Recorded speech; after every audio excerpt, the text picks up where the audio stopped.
haleluya, shalom. Ya Tuhan, amin, puji Tuhan.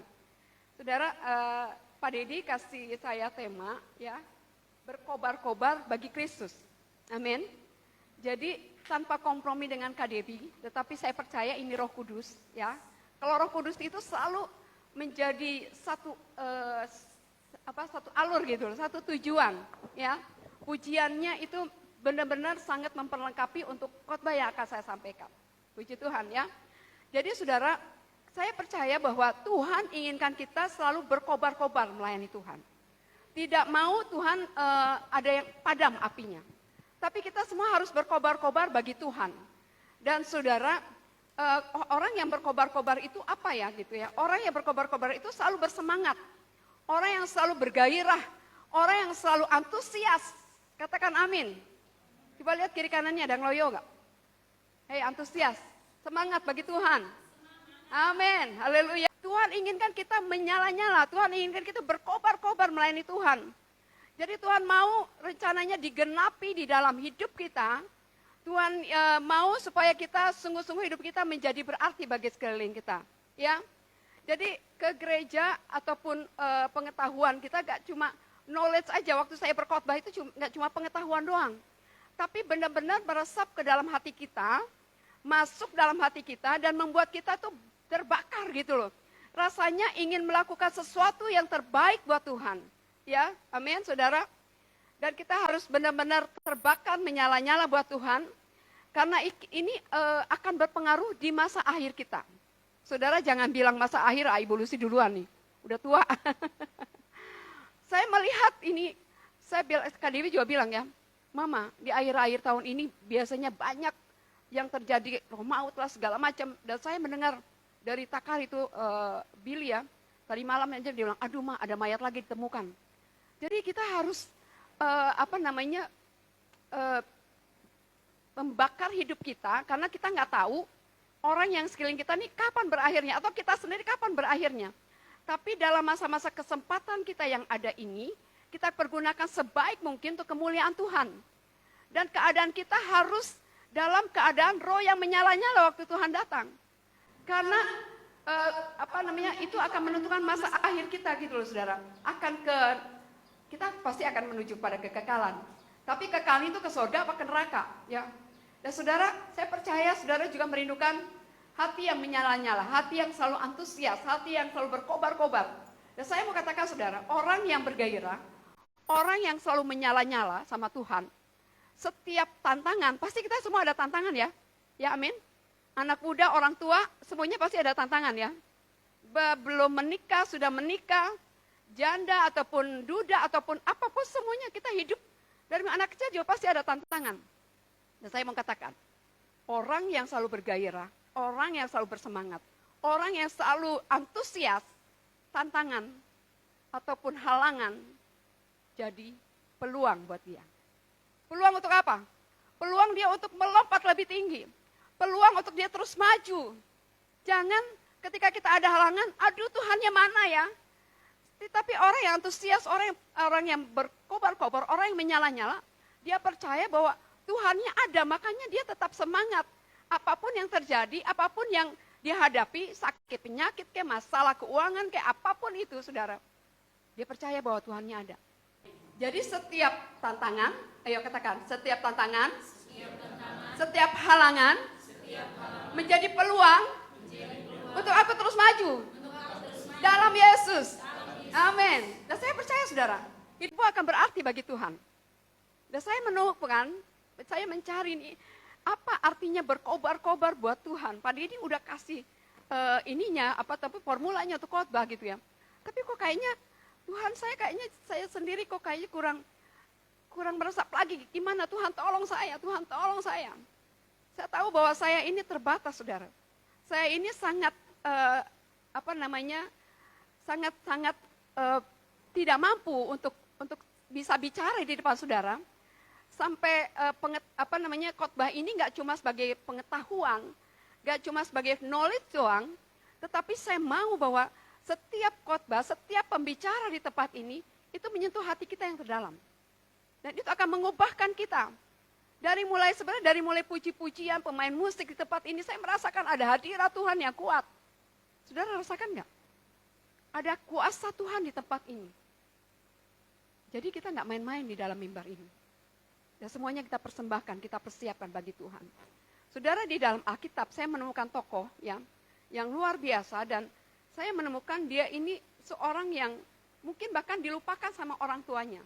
Ya, di dalam firman Tuhannya bilang, sekalipun ayahku dan ibuku meninggalkan aku. Pasti saudara tahu siapa dia ya. Kalau boleh bikin kuis, boleh nggak nih? Sekalipun ayahku dan ibuku meninggalkan aku, tetapi aku ada di dalam Tuhan. Siapa dia? Tahu saudara? Namanya Daud. Saudara tahu itu ya. Dan itu ada di dalam Mazmur, saudara. Sekalipun ayahnya dan ibunya nggak ingat lagi sama dia, nggak diperhitungkan di dalam keluarganya, tapi Tuhan memperhitungkan dia. Ya, karena kakaknya memang tinggi besar, ganteng-ganteng semuanya, tapi dia seorang yang kemerah-merahan. Dan saya sangat kagum dengan seorang pribadi Raja Daud ini. Daud, saudara, ya, selalu kalau ada peperangan, ada apapun, dia selalu menang. Dan kisah Daud ini dimulai dari 1 Samuel 16 ayat 11. Dibilang begini, saudara. Lalu Samuel berkata kepada Isai, ini belum dimunculkan Daudnya nih ya. Inikah anakmu semuanya? Nanti saudara buka 1 Samuel 16, ayo kita persiapkan. Jadi saudara, Daud dimulai kisahnya di dalam 1 Samuel 16 ini. Dan ada cerita apa di dalam 1 Samuel 16 sehingga Daud dimulai ceritanya. Satu kali Tuhan bicara sama Samuel. Samuel itu lagi sedih, lagi mungkin kecewa lah, bukan putus asa. Karena Saul sudah mengecewakan dia. Tapi Tuhan bilang sama dia, kenapa kamu bermuram, kenapa kamu harus pergi dan kamu buat korban bakaran di Bethlehem. Dan aku akan menunjukkan kepada kamu bahwa harus salah satu anak Isai menjadi seorang raja atas Israel. Lalu Samuel pergi ke kota Bethlehem. Dan dia panggil Isai dan anak-anaknya. Dan saudara, ketika Isai datang membawa anak-anaknya, siapa yang pertama? Anak Isai? Eliab. Ya. Samuel sempat terkecoh, begitu lihat Eliab. Wow, memang dia ganteng. Dia memang ganteng gitu. Perawakannya tinggi, parasnya juga luar biasa ya. Saya percaya bahwa anak-anak orang Israel itu, saudara harus ke Israel satu kali nanti.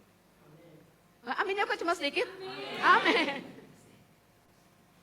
Saudara akan melihat umat pilihan Tuhan. Termasuk di sini juga semua umat pilihan Tuhan loh. Kupang itu nyambung sama Israel. Kalau saudara lihat tanahnya itu mirip-mirip Israel loh. Dan saya melihat nona-nona dan pemuda-pemudanya juga seperti di Israel. Gombal ya. Tapi benar kok. Di sini ganteng-ganteng, cantik-cantik, luar biasa. Rambutnya bergelombang. Saya paling gak suka rambut gelombang dilurusin, jangan. Itu sesuai firman Tuhan, rambut itu seperti kawanan kambing domba. Bergelombang cantik. Kok gak ada yang amin sih? Amin. Kita gak buat salon rugi, enggak. Tapi yakinlah dengan rambutmu yang cantik itu, saudara. Jadi, saudara, ketika Samuel lihat Eliab, wah ini dia, pantas aja. Tuhan suruh ke sini karena ini orang ganteng, karena ini orang hebat, perawakannya juga bagus gitu saudara. Ya, tetapi apa yang firman Tuhan katakan? 1 Samuel, coba buka di dalam 1 Samuel 16 ayat 7. Ya, Kak Joshua tolong baca. 1 Samuel 16 ayat 7. Tetapi berfirmanlah Tuhan kepada Samuel, janganlah pandang parasnya atau perawakan yang tinggi, sebab aku telah menolaknya. Bukan yang dilihat manusia, yang dilihat Allah. Amin. Manusia melihat apa yang di depan mata, tetapi Tuhan melihat hati. Kita boleh mempercantik bagian luar kita. Saya pernah khotbah di sini ya, manusia roh dan manusia daging. Tetapi Tuhan lebih melihat hati kita. Amin. Jadi kita seringkali melihat terpesona dengan penampilan luar, turunnya pakai Alphard, tasnya bermerek, sepatunya pakai emas, mungkin saudara ya ketika dia ketawa juga ada berliannya di dalamnya. Itu cuma penampilan luar doang. Tapi Tuhan lebih terpesona melihat hati kita yang terdalam. Tuhan bilang sama Samuel. Samuel itu seorang nabi yang luar biasa, saudara. Nabi yang dipersembahkan dari mulai kecil udah di rumah Tuhan. Pasti Samuel lebih peka dengan hal itu. Tapi Samuel pun terpesona dengan melihat keadaan luar loh. Wah, pantas aja Tuhan mau pilih dia, gitu dalam hatinya bilang gitu ya. Iyalah, ganteng. Iyalah, dia perawakannya tinggi. Tapi dia kaget waktu Tuhan bilang ini. Sebab aku telah menolaknya. Jadi jangan pandang parasnya atau perawakannya yang tinggi. Ya, saya percaya Elia itu tinggi, besar gitu, ganteng. Tapi Tuhan gak suka dengan hal itu. Tuhan lebih suka hati yang mengasihi Tuhan. Tuhan lebih suka hati yang tulus, yang selalu memuji Tuhan. Lalu ditampilkan lagi anak kedua. Siapa namanya? Abinadab. Jangan nyontek dulu. Lalu muncul lagi yang ketiga. Syama. Tetapi sampai ke berapa anaknya? 7. Padahal anaknya bukan 7 loh. Sekali lagi. Daud itu dilupakan sama papanya. Sama Isai. Sampai ke 7 anaknya, satu-satu semua yang ganteng-ganteng berderet gitu. Tapi Samuel bilang, bukan ini. Tuhan tidak memilih dia. Saudara, sampai ada pertanyaan tadi, 1 Samuel 16 ayat 11, coba Kak Joshua baca. 1 Samuel 16 ayat 11, lalu Samuel berkata kepada Isai, inikah anakmu semuanya? Jawabnya, masih tinggal yang bungsu, tetapi sedang menggembalakan kambing domba. Kata Samuel kepada Isai, suruhlah memanggil dia, sebab kita tidak akan duduk makan sebelum ia datang kemari. Saudara, papanya lupa, bukan lupa, mungkin dia memang gak diperhitungkan. Tidak diperhitungkan sama papanya karena kamu kan masih kecil. Lu kawanin domba aja sana gitu loh. Yang ganteng-ganteng kita persiapkan waktu nabi ini, seorang nabi yang kalau saudara baca dalam 1 Samuel ini, itu adalah sesuatu yang orang-orang tuh bertanya, ngapain kamu kesini? Gitu, sama Samuel. Ada apa, ada berita apa kok kamu sampai datang di sini? Berarti kan sesuatu yang spesial. Dan Isai mempersiapkan anak-anaknya yang luar biasa itu dipersiapkan untuk maju ke depannya Samuel, tetapi tidak semuanya dipilih Tuhan. Ada lagi nggak sih anakmu? Oh ada, lagi itu menggembalakan kambing domba. Jadi saudara yang tidak diperhitungkan di tempat ini, tidak merasa diperhitungkan dimanapun saudara berada, ada mata Tuhan yang memperhitungkan saudara. Amin.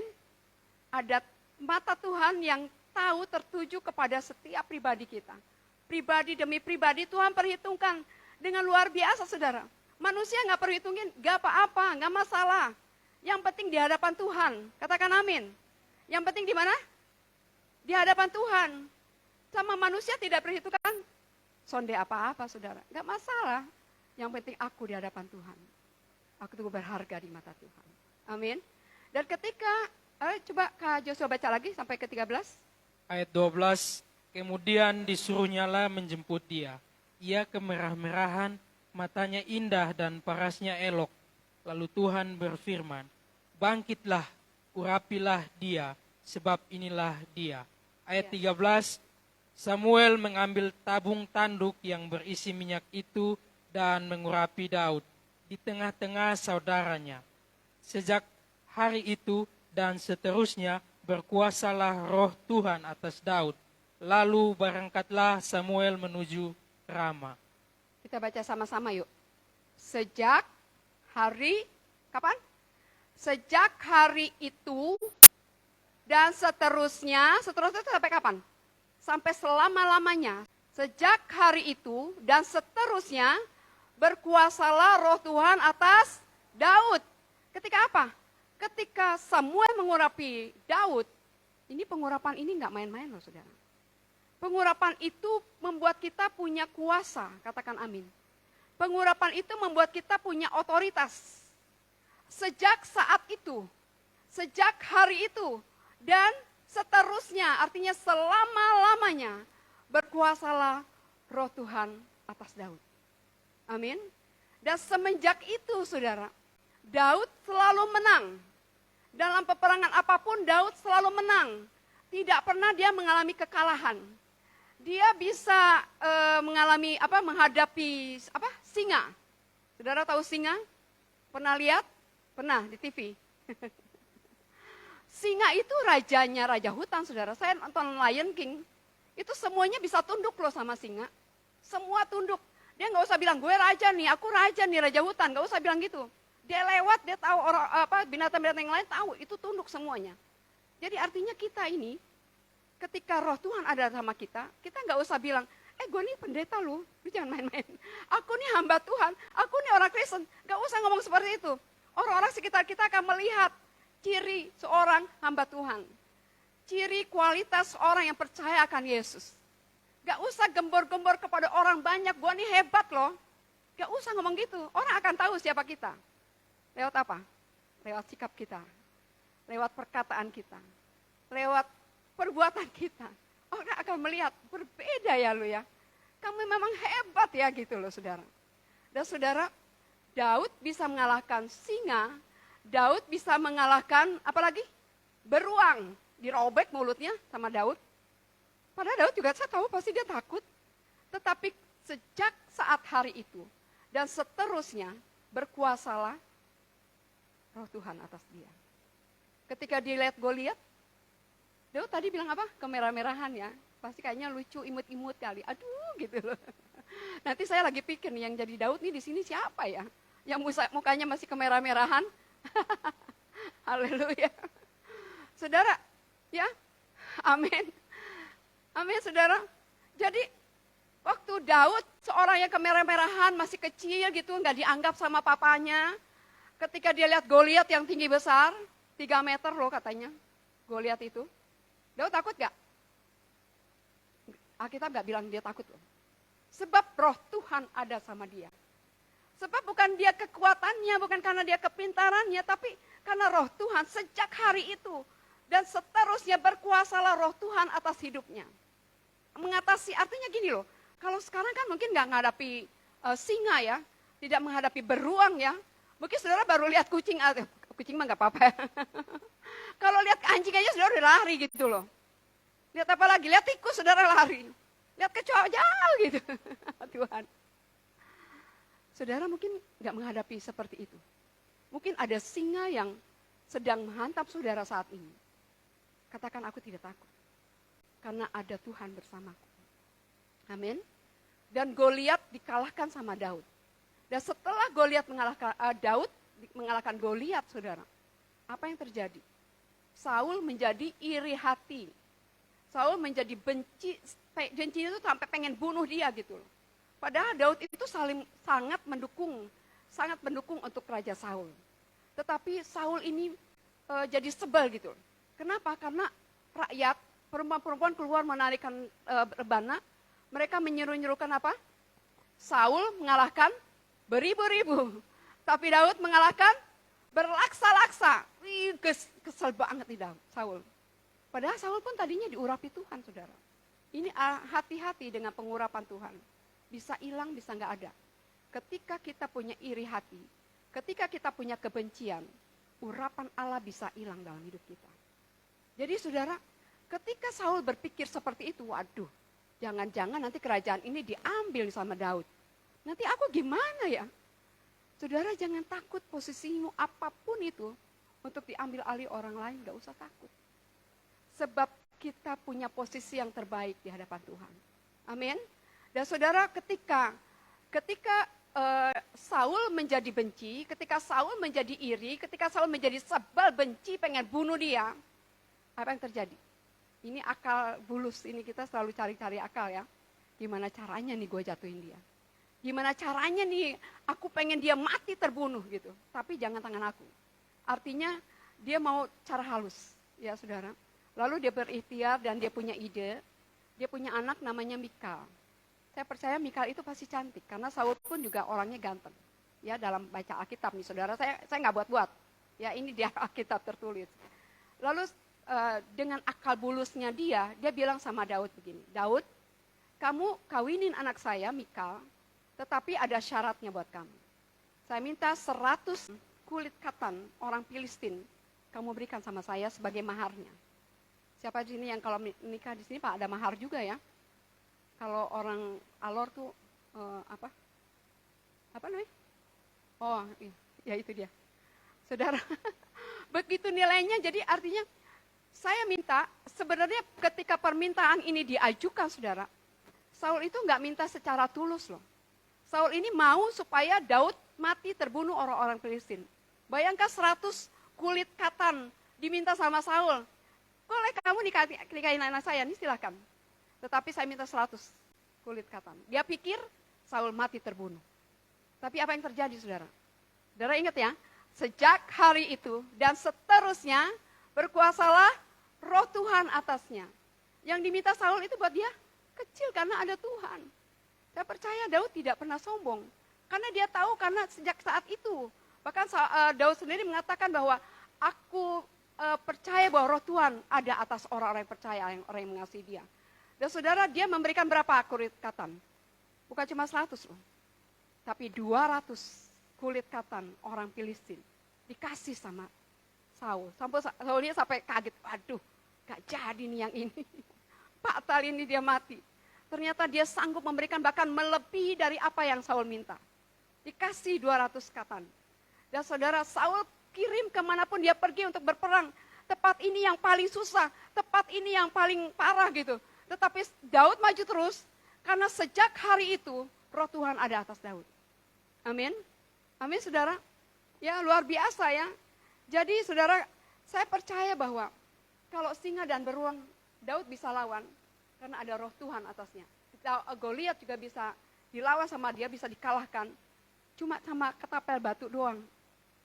Tetapi Daud bisa menang terus. Ya. Dan saudara, Saul dalam kegagalannya itu, dia terus mengejar Daud untuk dibunuh. Tetapi ketika ada kesempatan Daud untuk membunuh Saul, kalau kita udah diburu orang, ketika kita ada kesempatan untuk balas dendam, kita pasti balas dendam. Iya enggak? Udah pasti itu. Lu nggak tahu beta tiles, bukan ya. Lu nggak tahu beta alor gitu loh. Ini ente nih gitu. Jadi, kayaknya mau balas dendam. Tetapi ada kesempatan Daud untuk membunuh Saul, dia tidak melakukannya. Kenapa?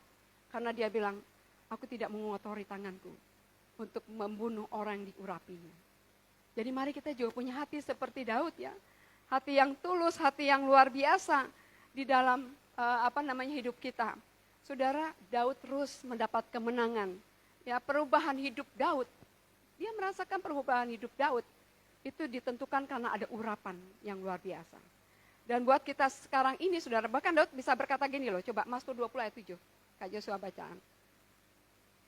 Dia bilang nih, sekarang aku tahu, ayo, Mazmur 20 ayat 7. Mazmur 20 ayat yang ke-7, sekarang aku tahu bahwa Tuhan memberi kemenangan kepada orang yang diurapinya. Amin. Dan menjawabnya dari sorganya yang kudus, dengan kemenangan yang gilang gemilang oleh tangan kanannya. Yakin banget loh, percaya sekali. Sekarang aku tahu, karena dia udah merasakan ketika dia diurapi Tuhan, dia bisa maju melawan apapun karena kuasa Tuhan. Dan Tuhan katakan apa tadi? Tuhan memberikan kemenangan yang biasa-biasa? Bukan. Biasa sah gitu enggak, saudara. Tetapi Tuhan memberikan kemenangan yang gilang gemilang, artinya yang luar biasa, yang wow gitu loh, saudara. Yang di luar dari pemikiran kita. Selalu memberikan kemenangan demi kemenangan. Nah, saya percaya pasti Daud punya roh yang berkobar-kobar. Menyala-nyala, sekarang beta tahu bahwa Tuhan mengurapi orang yang, Tuhan memberikan kemenangan kepada orang yang diurapinya. Saudara mau menjadi orang yang selalu berkemenangan? Saya melihat orang-orang yang menang di tempat ini. Bahkan harus lebih daripada pemenang. Amin. Kuncinya adalah diurapi Tuhan. Ya saudara. Daud bisa berkata Tuhan memberikan kemenangan kepada orang diurapinya. Karena Daud diurapi dan dia tidak sama lagi seperti kemarin. Aku masih seperti yang dulu. Capek. Masih suka marah. Masih suka benci, masih suka iri, masih suka, aduh kalau orang lain udah pakai baju baru, beta juga harus baju baru. Capek deh. Janganlah, Tapi aku berubah, sungguh ku berubah. Apa? Saat ku terima Yesus. Jadi saudara, saya percaya yang mengubah Daud adalah pengurapan. Ya, jadi kita harus selalu, kalau kita mau berkobar-kobar, saya percaya ini banyak anak muda nih, kita juga ya, Ciao ya. Kita udah tua, belum tua, masih muda juga. Tapi aku mau terus berkobar-kobar bagi Tuhan. Aku tidak mau kalah sama anak muda. Haleluya. Kita semua mau berkobar-kobar untuk melayani Tuhan, saudara. Dan kita sangat butuh pengurapan. Katakan, aku butuh pengurapan. Aku perlu pengurapan. Setiap tindakanku harus ada urapan Tuhan. Supaya aku tidak salah dalam keputusan-keputusanku. Amin, saudara. Jadi pengurapan adalah hal yang penting. Karena pengurapan itu adalah simbol profetik. Simbol profetik itu apa ya? Profetik itu adalah sesuatu yang tidak kita duga yang akan terjadi untuk kebaikan kita. Profetik itu selalu memuliakan Tuhan. Jadi keputusan Tuhan apapun yang kita hadapi, ketika kita ada urapan Allah, kita bisa mengucap syukur sama Tuhan. Jadi pengurapan itu adalah simbol profetik, saudara. Ya, ada banyak contoh dalam Alkitab. Ya, dia sebagai imam. Sebagai imam dia nggak bisa dikatakan dia sebagai imam kalau dia tidak diurapi menjadi imam. Jadi kalau tidak ada pengurapan imam, dia tidak jadi imam. Lalu ada dia sebagai apa lagi? Nabi. Nabi juga harus diurapi. Kalau sekarang kan banyak nabi ya. Tapi nggak tahu dia dapat pengurapan nabi kok tidak. Tapi bilangnya aku nabi gitu. Tapi ya udah biarin aja lah nggak apa-apa. Yang penting tidak menyesatkan orang. Harus membawa orang dekat sama Tuhan. Ada di dalam perjanjian lama tuh ada pengurapan raja, pengurapan nabi, pengurapan imam. Jadi di perjanjian lama nih saudara, orang-orang tertentu saja yang dapat pengurapan. Tetapi yang sukacita kita adalah di dalam masa anugerah ini, di dalam masa perjanjian baru ini, pengurapan itu bisa diberikan kepada semua orang, termasuk aku dan saudara. Tiap orang dapat pengurapan demi pengurapan. Jadi ketika kita percaya Yesus, kita dibaptis dan terima Yesus sebagai Tuhan dan Juru Selamat kita menerima Roh Kudus. Roh Kudus itu memberikan selalu pengurapan atas kita. Tapi kita harus aktifkan loh Roh Kudus yang ada di dalam kita, ya. Jangan didiemin aja. Saya akan bilang bahwa pengurapan itu bisa hilang kalau kita tadi itu mulai kita berubah hidup kita. Ketika kita mulai ada kejahatan sedikit saja di dalam hidup kita, pengurapanmu bisa luntur. Tetapi orang yang terus ada di dalam hadirat Tuhan, artinya bukan berarti ketika kita terus dalam hadirat Tuhan itu kita terus berdoa, terus nggak bekerja. Enggak gitu saudara. Saya terlalu percaya orang-orang yang selalu ada di dalam hadirat Tuhan, orang-orang yang selalu menanti-nantikan Tuhan, orang-orang selalu mendahulukan Tuhan, Tuhan akan kasih satu ide atau kreativitas dalam hidupnya untuk dia berkarya bagi kemuliaan Tuhan. Berkarya sebagai apa? Sebagai guru? Sebagai dokter? Sebagai apa lagi? Sebagai pegawai, sebagai mahasiswa, sebagai apapun saudara. Bahkan ketika saudara menjadi seseorang yang ada di garis depan itu di dalam pekerjaanmu, engkau akan berbeda karena Tuhan ada bersamamu. Ada perbedaan Tuhan ketika kita berdagang, kita dagangnya jujur. Ketika kita ngajarnya penuh kasih sayang. Ketika kita jadi dokter, kita menyembuhkan orang banyak. Ada beda, saudara. Karena tangan kita penuh dengan urapan Tuhan. Pasti berhasil dan sukses. Katakan amin. Ketika kita memainkan musik, saudara, gak cuma asal memainkan musik karena skill aja loh. Dan kalau hanya sekedar skill, memainkan musik hanya pengetahuan saja, itu cuma nyampainya di jiwa. Ingat loh, tubuh kita itu roh, tubuh, dan jiwa. Kalau jiwa tuh bilang apa? Indah banget ya musiknya. Enak banget ya dengarnya. Tapi gak mengubah apapun. Tetapi kalau saudara memainkan musik dengan urapan Tuhan, itu akan mengubahkan seseorang yang tadinya jahat menjadi baik. Yang tadinya pelit jadi murah hati. Yang tadinya nggak mau bertobat menjadi bertobat, saudara. Demikian juga dengan yang pemimpin pujian di sini. Baru shalom gitu, saudara. Itu udah menggetarkan hati orang. Amin. Ketika saya berkhotbah juga Tuhan, saya bilang Tuhan saya nggak mau cuma sekedar pengetahuan aja. Saya nggak mau cuma sekedar knowledge saja, karena saya tahu pengetahuan saya juga terbatas tentang Alkitab. Oleh sebab itu saya harus baca terus Alkitab. Pengetahuan saya tentang firman Tuhan ini sangat terbatas, saya perlu gali terus setiap hari yang saya lalui. Dan saya nggak mau cuma pengetahuan doang. Oh iya ya, Daud itu hebat. Dia itu ngalahin singa dan beruang dan Goliat segala macam. Tapi cuma sekedar itu. Tidak membangkitkan kita untuk kita pun mau diurapi Tuhan. Saya percaya saudara, ketika saudara mendengar khotbah ini, saudara mau ada perubahan yang besar di dalam hidup kita.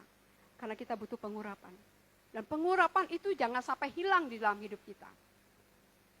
Jangan pernah kita kompromi dengan dosa apapun. Dosa kecil sekalipun. Anda katanya bohong putih ya. Bohong putih ini, bohong untuk kebaikan, gak ada bohong kebaikan. Karena bapak dari segala pendusta itu siapa? Saudara kenal? Iblis. Jadi jangan pernah berbohong untuk kebaikan. Tidak ada kebaikan di balik kebohongan. Mari kita selalu benar gitu loh. Dan saya terlalu percaya saudara. Ketika kita selalu dekat sama Tuhan. Kita semakin dekat sama Tuhan.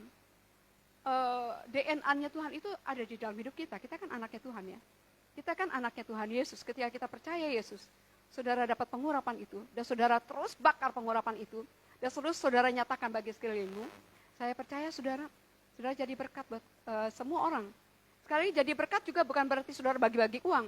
Orang selalu berpikir salah loh tentang berkat. Berkat itu selalu bicaranya duit terus gitu. Kita jangan menyembah dua berhala dalam hidup kita. Kan Tuhan katakan gak boleh Allah atau uang. Kita harus memilih. Sebab uang itu bisa jadi berhala kita saudara. Jadi jangan bicara berkat tuh. Mama, beta masih miskin, ini masih belum punya apa-apa nih, buat makan aja susah. Gimana saya jadi berkat buat orang lain, saudara? Ketika kita diurapi Tuhan, ketika kita selalu dekat sama Tuhan, ketika kita selalu berseru-seru sama Tuhan, dan Tuhan membukakan jalan buat kita semua, saudara bisa jadi berkat. Ketika kita ke pasar, ketemu orang, lagi susah, lagi apa, saudara lewat perkataanmu, bisa menguatkan banyak orang loh, saudara. Amin. Ada kuasa surga yang dinyatakan. Nah, tadi kita baca ya. Dan itu memberikan kemenangan yang biasa-biasa? Tidak ya. Tetapi memberikan kemenangan yang gilang gemilang. Selalu kemenangan yang gilang gemilang. Artinya kita lebih daripada pemenang, saudara. Gak cuma nyanyi pujian. Kita lebih dari pemenang. Kalau dari sini kita saut-sautan yuk. Antusias lagi, lebih bergairah lagi buat Tuhan. Dan saudara, saya selalu Tuhan tolong saya. Saya gak mampu melalui ini. Tapi Tuhan membukakan jalan keajaibannya. Tuhan, saya akan melewati ini. Tuhan terus bukakan keajaibannya buat kita semua. Ya saudara. Jadi di dalam Alkitab ada seorang nabi yang bernama Elisa. Ketika dia dapat pengurapan dari Elia, apa yang terjadi? Dia bisa melakukan 2 kali lebih dari Nabi Elia. Bahkan orang-orang sekitar itu bisa melihat bahwa, wow, roh Elia ada di dalam Elisa. Gak salah kan? Gak kebalik kan Elisa dan Elia? Saudara, amin? Baca Alkitabnya ya. Supaya kalau saya salah, saudara boleh protes. Imam masalah tuh khotbah. Elisa mendapatkan urapan double porsi dari Elia. Karena dia minta. Dan saya terlalu percaya kalau kita minta, kita bisa minta loh. Urapan double porsi, urapan yang baru selalu mengalir dalam hidup kita. Urapan yang luar biasa turun atas kita. Saudara, Elisa bisa mengapungkan mata kapak yang jatuh ke dalam sungai, ya kan ceritanya begitu ya. Kapak itu pasti dari besi ya, ataupun dari kayu yang berat gitu, karena nggak mungkin kapak, tapi saya terlalu itu kapaknya pasti dari besi.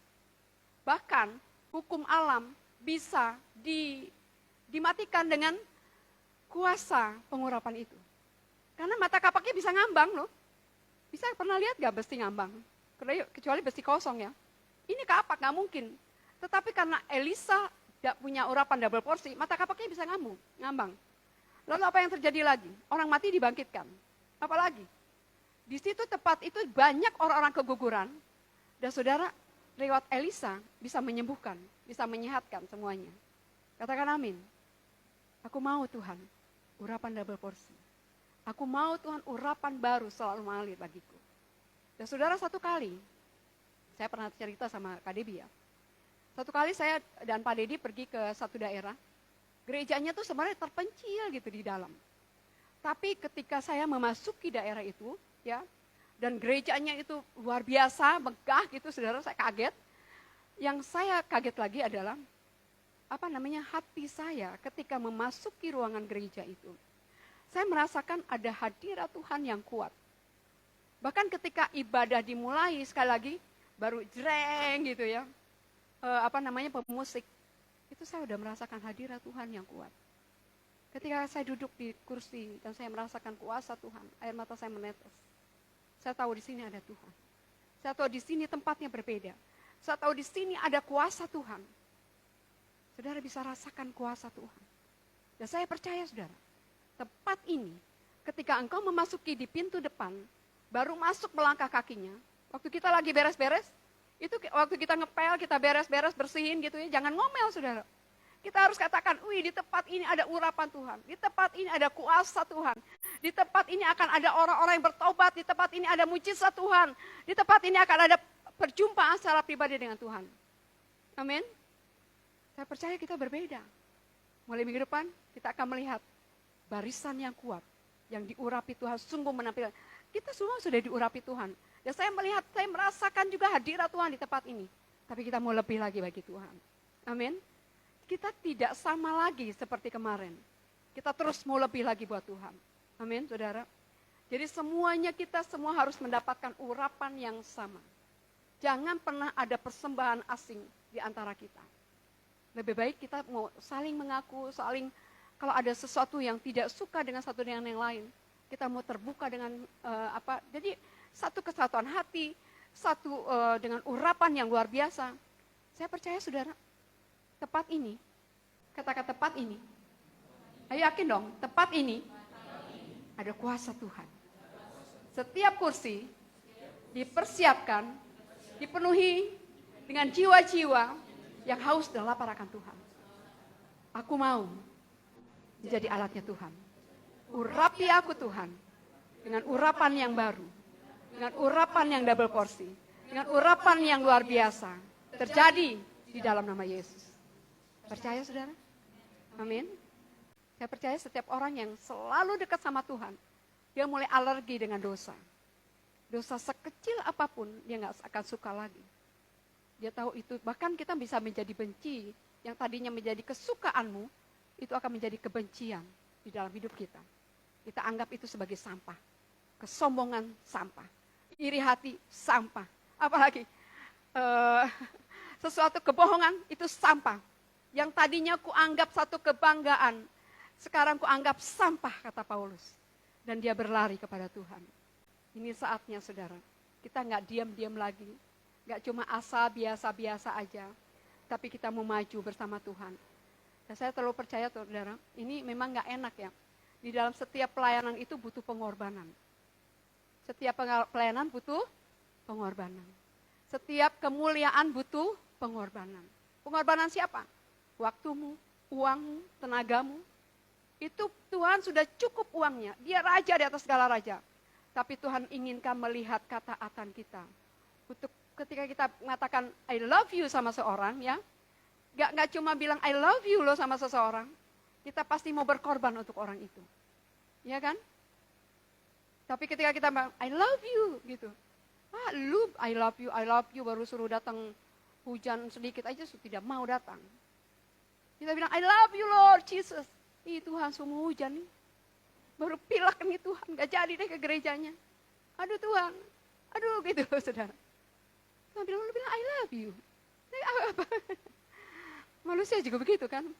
Gombal, bilang aku cinta tapi lu gak pernah berkorban buat beta. Selalu maunya ada pengorbanan. Saudara saya percaya, ketika kita sungguh-sungguh berkorban buat Tuhan, pengorbananmu tidak akan pernah menjadi sia-sia. Tuhan perhitungkan itu satu demi satu. Dan Tuhan mendengar, dan Tuhan menjawab. Tuhan tepat pada waktunya, tidak pernah terlambat bagi kita semua. Saudara, mari kita minta pengurapan yang dari Tuhan. Yang pesan terakhir yang saya mau sampaikan adalah, pengurapan itu selalu disembuhkan sebagai minyak. Ya kan? Sebenarnya minyak, kalau diurapi Tuhan pakai minyak. Pakai minyak gitu, saudara. Dan, pesan saya yang terakhir ini adalah, kalau minyak di dalam hidup kita, pengurapan di dalam hidup kita sudah tidak ada lagi. Artinya kita masih main-main dengan dosa, kita masih kompromi dengan dosa, pengurapan itu bisa hilang. Minyak itu bisa habis dalam hidup kita. Perumpamaan di akhir zaman adalah, 5 gadis bodoh dan 5 gadis pintar. 5 gadis pintar itu dia punya persediaan minyak. Ingat, minyak itu adalah pengurapan. Ya. 5 gadis yang pintar punya persiapan minyak. Tapi 5 gadis yang bodoh, dia tidak punya persiapan minyak. Ketika raja datang, sangkakala berbunyi, 5 gadis pintar cepat masuk. Dia bangun tidur, karena kan nggak berjaga-jaga, yang bodoh ini kan memang bodoh gitu loh saudara. Mari kita tidak bodoh ya. Kebodohan itu kenapa? Karena kita masih memelihara dosa-dosa kita.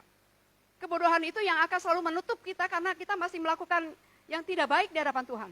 Kita jadi bodoh. Tapi saya percaya orang yang, sekalipun orang lihat kita bodoh, tapi kalau kita dekat sama Tuhan, hikmat Tuhan itu akan terus mengalir dalam hidup kita. Kita tuh menjadi orang tuh lari sama kita untuk minta petunjuk, petuah gitu, atau minta didoakan, saudara. Orang akan lari sama kita karena kita tahu kita berbeda. Kita pribadi yang sungguh mulia di hadapan Tuhan, saudara. Waktu 5 gadis bodoh ini terbangun dari tidurnya, yang suka tidur, yang ingat ya, tidur boleh, harus tidur 8 jam, saudara, supaya sehat. Tapi kalau kita tidur terus, maka miskinlah engkau. Tidur sebentar lagi, bangun sebentar lagi, tidur sebentar lagi, tidur terus gitu, saudara. Kemiskinan akan segera datang menghidupi saudara. Ketika 5 gadis bodoh ini bangun dari tidurnya, dia kaget, raja datang. Wih, minyakku habis, beli di mana ya? Minta dong sedikit sama orang pintar gitu, sama gadis pintar. Bagi sedikit kakak, bagilah sedikit kak. Kakak bilang, beta justru sudah 3 lagi nih. Beta juga udah persiapannya sedikit lagi nih. Tapi beta siap dengan raja saya gitu loh. Kakak bagi dulu kok, sedikit saja, tidak bisa. Cari di mana? Di warung. Warung banyak minyak, lo cari pergi sana. Pergi lari cari. Sudah terlambat saudara. Harus selalu berjaga-jaga menantikan kedatangan Tuhan. Jangan pernah lalai. Jangan pernah anggap biasa saja. Tapi mari kita selalu sikap dengan apa maunya Tuhan dalam hidup kita. Amin. Ketika 5 gadis bodoh itu sudah dapat minyak, apa yang terjadi? Pintu sudah ditutup. Sorry, gak bisa lagi, sudah terlambat. Tidak ada kata terlambat untuk kita saat ini. Untuk kita memulai hidup yang baru bersama Tuhan. Mari kita selalu minta urapan Tuhan. Saya percaya sekali lagi urapan Tuhan itu hikmat yang dari Tuhan. Berkat yang dari Tuhan. Kemanapun kita pergi dan melangkah, selalu dipenuhi dengan kemuliaan demi kemuliaan. Saudara, jangan kira ya, misalnya gini, ini saya terbuka dengan keadaan kami, Pak Dedi dan saya, Billy tahu itu, ya pasti karena dia anaknya gitu loh. Dia tahu keadaan kita. Wih, hebat ya, pulang pergi Kupang terus pasti tuh dolar gak habis-habis, saya gak bisa rupiah lagi dolar. Kenyataannya saudara, orang yang dekat sama saya pasti tahu, kenyataannya selalu pas-pasan. Pas mau ke Kupang Tuhan siapkan. Enak banget tuh hidup pas-pasan. Gak usah hidup berkelebihan lah ya. Pas-pasan aja gitu, pas Billy mau kuliah kedokteran, Tuhan siapkan. Pas mau apa lagi? Mau ke Israel, Tuhan siapkan. Pas mau apa lagi? Mau baju baru, itu mah kecil. Saudara, ketika kita dekat sama Tuhan, Tuhan tahu apa yang menjadi kebutuhan, keperluan kita. Yang penting kita selalu bergerak untuk kemuliaan Tuhan. Tuhan gak suka dengan orang yang diam-diam. Tuhan gak suka dengan orang yang cuek. Tuhan gak suka dengan orang yang bodoh amat. Itu kan elu gitu, enggak. Tapi kita mau selalu bergerak. Tangan kita penuh dengan kemurahan. Tangan kita penuh dengan kebaikan. Hati kita selalu merangkul banyak orang. Saya percaya saudara, di akhir nanti, saya selalu bicara tentang akhir nanti. Mahkota kemuliaan ada di dalam kepala kita. Dan saudara, Tuhan katakan, sabarlah engkau hai hambaku. Jaga minyakmu, jangan sampai habis. Minta selalu pengurapan dari Tuhan. Tanda-tandanya orang yang minyaknya habis. Ketika dikirimkan hal-hal rohani, hal-hal kekekalan tentang rohani di dalam HP-mu, ya apa sih nih orang ini kirim khotbah terus? Dia gitu ya. Ketika orang ajak berdoa, ngapain sih doa? Ketika ajak orang ada komsel di tempat ini, cuek aja, ngapain sih mesti komsel? Saudara, apimu sudah, minyakmu sudah semakin habis. Ketika kita malas berdoa, ketika kita malas baca firman Tuhan, ketika kita malas ajakan orang untuk beribadah, ketika kita malas melakukan untuk Tuhan, minyakmu sudah padam. Mari kita mau isi lagi dengan minyak yang baru sama Tuhan. Minyak yang selalu melimpah dalam Tuhan. Pengurapan double porsi atas Tuhan. Selalu dekat sama Tuhan. Baca firman Tuhan. Itu minyakmu selalu berkobar-kobar bagi Tuhan. Amin. Mari kita akan selalu mencari. Kapan lagi nih ibadah? Ada ibadah apa lagi nih? Nah saudara, nanti ada ibadah KKR. Yakinkah saudara datang? Karena pembicaranya itu jauh dari Israel. Kita nggak bayarin dia untuk tiket loh. Tapi dia mau datang sendiri memberkati orang Kupang. Mari kita datang. Bahkan bukan cuma datang dengan sendiri, tapi datang bawa teman-teman kita.